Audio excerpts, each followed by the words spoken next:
ఇవాళ ఇక్కడ ఉన్నటువంటి కాంగ్రెస్ పార్టీ పరిస్థితి మిత్రులారా, మనకేమో అచ్చంగా దౌలతాబాద్ లోనే ఏదో 300-400 బైకుల మీటింగ్ పెట్టుకుందాం నాయన అంటే 1000 బండ్లు వచ్చినాయి. ఇక వాడోడు వీడోడు అంటుండు, మాకు యూత్ మొత్తం ఫుల్ ఉందని ఒక బీజేపీ పార్టీ చెప్తుంది. మరి ఇదంతా యూత్ కాకపోతే ఏందో అయ్యా. కాంగ్రెస్ బీజేపీ నాయకులారా, యూత్ టీఆర్ఎస్ఏ, రైతులు టీఆర్ఎస్ఏ, మహిళలు టీఆర్ఎస్ఏ, విద్యార్థులు టీఆర్ఎస్ఏ, మొత్తం దుబ్బాకంతా కూడా టీఆర్ఎస్ఏ. याला गली गली में देखो, कहां भी देखो टीआरएस का हवा चल रहा है.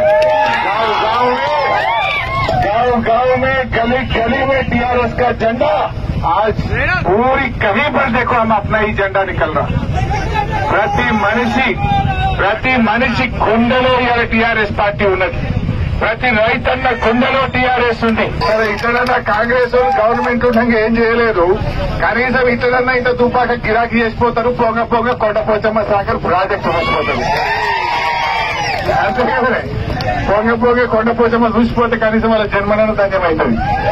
ఏమైతే కట్టకపోతే ఇంకా కేసీఆర్ కట్టిండే అవన్నీ చూసిపోతారు కనీసం.